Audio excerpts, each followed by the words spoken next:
ওয়ালা রব্বিহিম ইয়াতাওয়াক্কালুন, তারা আমি রবের প্রতি তাওয়াক্কুল করে। সুবহানাল্লাহ। আজ থেকে আমরা তাওয়াক্কুল করব কার প্রতি? আজ থেকে আমাদের ডিমান্ডগুলো কার কাছে প্রকাশ করব? আমি অসুস্থ, আমার রবকে ডাক দিয়ে বলবো, রব্বুল আলামিন আমি অসুস্থ হয়ে গেছি, আপনি সুস্থ করে দেন। মাঝে মধ্যে রব্বুল আলামিনকে বলবেন, রব্বুল আলামিন আপনিই তো আমারে খাওয়ান, আপনিই পড়ান, আপনি আমাকে এত সুন্দর করে নির্মাণ করেছেন। কিন্তু আমরা বলি, আমার যদি এই বিজনেসটা না থাকতো তাহলে খেতে পারতাম না, যদি জমিনে ধান না লাগাতাম খেতে পারতাম না। কিন্তু আল্লাহ বলছেন, যারা মুমিন হবে, সত্যিকারের মুমিন, তারা আমি রব ছাড়া কারো প্রতি তাওয়াক্কুল করে। আবার রব্বুল আলামিন বলছেন, وَمَن يَتَوَكَّلْ عَلَى اللَّهِ فَهُوَ حَسْبُهُ। রব্বুল আলামিন বলছেন, ও গোলাম, তোমরা যদি আমি রবের প্রতি তাওয়াক্কুল করতে পারো, আমি রব তোমাদের জন্য যথেষ্ট হয়ে যাব। সুবহানাল্লাহ। আজ থেকে আমরা তাওয়াক্কুল করব। জমিন আমারে খাওয়ায় না, বিজনেস আমারে খাওয়ায় না, খাওয়ান কে? রব্বুল আলামিন আপনারে খাওয়ায়, আমারে খাওয়ায়। বিজনেসের মাধ্যমে আপনাকে আমাকে রিজিক দেন। কিসের মাধ্যমে? চাকরির মাধ্যমে আল্লাহ আপনাকে রিজিক দিচ্ছেন, বিজনেসের মাধ্যমে আল্লাহ আপনাকে রিজিক দিচ্ছেন। আপনি যদি মনে করেন যে আমি কৃষিতে ধান লাগিয়েছি, খেতে পারবো, কেটে নিতে পারবো, নো, পারবেন না আপনি। মাঝে মধ্যে আমরা দেখেছি এই বাংলার জমিনে ধান লাগিয়েছেন, ধান পেকে গেছে, চাইলেই কেটে নিতে পারতেন, কিন্তু এক রাতের ঝড় বৃষ্টিতে পাকা ধান পানির নিচে। কথা বলেন, আপনি চাইলে কি কেটে নিতে পারছেন? পারছেন না তো। এই জন্য ক্ষমতা কার? ক্ষমতা কার? তাওয়াক্কুল করব কার প্রতি? আজ থেকে আমরা তাওয়াক্কুল করব আল্লাহর প্রতি। সবাই রাজি আছি তো?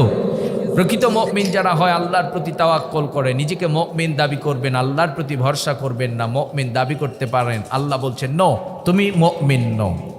তাহলে আজ থেকে আমরা আল্লাহর প্রতি তাওয়াক্কুল। রব্বুল আলামিন বলছেন, চতুর্থ নাম্বার বৈশিষ্ট্য হচ্ছে, যারা প্রকৃত মুমিন হবে, আল্লাযী আমাকে ভোট দেন, আমি নেতা হইলে এটা দেব সেটা দেব।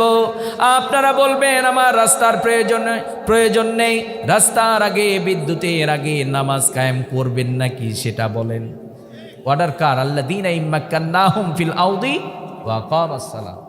আল্লাহ বলছেন, যারা মুসলিম রাষ্ট্রপ্রধান হবে তাদের প্রথম কাজ কি? তারা যেন নামাজ কায়েম করে দেয়। আপনাকে এসে দুনিয়ার অনেক লোভ দেখাবে, আপনি সবগুলোকে বাদ দিয়ে দেবেন। আপনি বলবেন, আপনি যদি আমার নেতা হয়ে যান তাহলে আপনি নামাজ কায়েম করবেন, ওয়াদা দেন। আপনি আপনার ইউনিয়নে নামাজ কায়েম করে দেবেন, আপনার থানাতে আপনি নামাজ কায়েম করে দেবেন, আপনি দেশের রাষ্ট্রপ্রধান নিজেই ইমামতি করে নামাজ আদায় করবেন। আমরা সবাই নামাজ আদায় করব, রাজি আছি না নাই? তাহলে রব্বুল আলামিন বললেন, যারা প্রকৃত মুমিন হবে তারা নামাজ কায়েম করে দেবে। যারা নামাজ পড়বে না, নামাজ যাদের জীবনে থাকবে না, তারা মুমিন দাবি করতে পারে, কিন্তু রব্বুল আলামিন বলছেন তারা মুমিন নয়। ঠিক কি না? আজ থেকে আমরা নামাজ আদায় করব। নামাজের রক্ত যখন হয়ে যাবে, সন্তানকে বলবেন, বাবা ওযু বানাও। বাবা সন্তান মসজিদের দিকে চলে যাবে, নামাজ বাবা সন্তান একই কাতারে দাঁড়িয়ে নামাজ আদায় করবে। আল্লাহর কসম করে বলছি, সন্তানগুলো ভদ্র হয়ে যাবে। বাড়ির মধ্যে বারাকা নাজিল করবেন একজন, তিনি কে? বাড়ির মধ্যে একটা জায়গা রাখবেন, একটা ইসলামিক পাঠাগার রাখবেন, যেখানে ইসলামিক বইগুলো থাকবে, যেখানে ইসলামিক মনীষী নারীদের জীবনীগুলো থাকবে, আসিয়ার জীবনী থাকবে, ফাতেমার জীবনী থাকবে, যেখান থেকে আমাদের স্ত্রীরা আসিয়ার জীবনী থেকে শিখবে স্বামীর কিভাবে খেদমত করতে হয়। কথা বলেন ঠিক কিনা?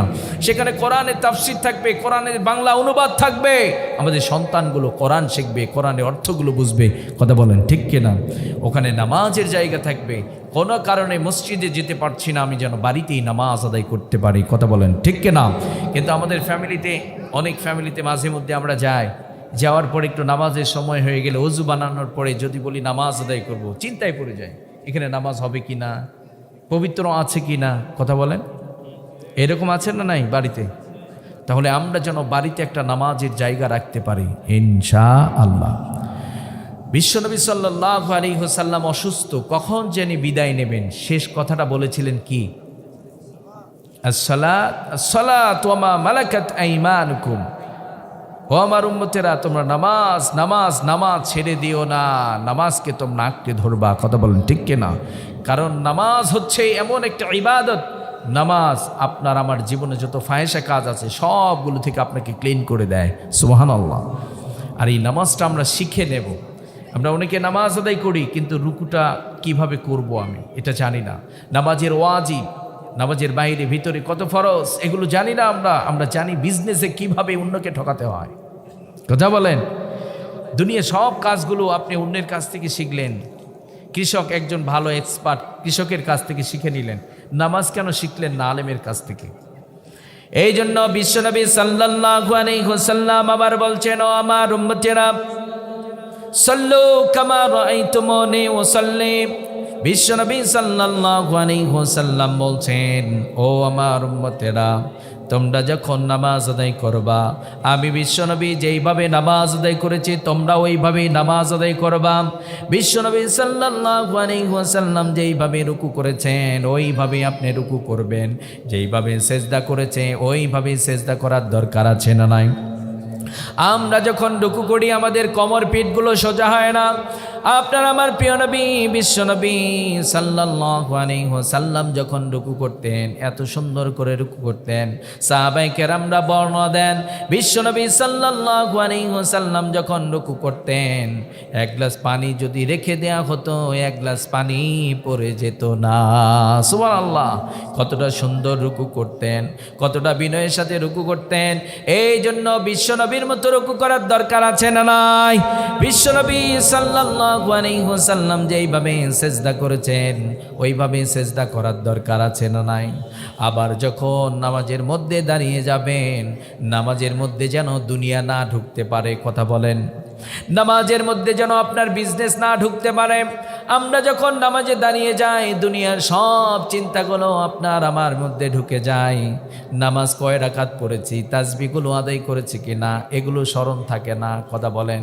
মাঝে মধ্যে 4 রাকাত বিশিষ্ট নামাজ কয় রাকাত পড়েছি ওটাও স্মরণ থাকে না। কথা বলেন।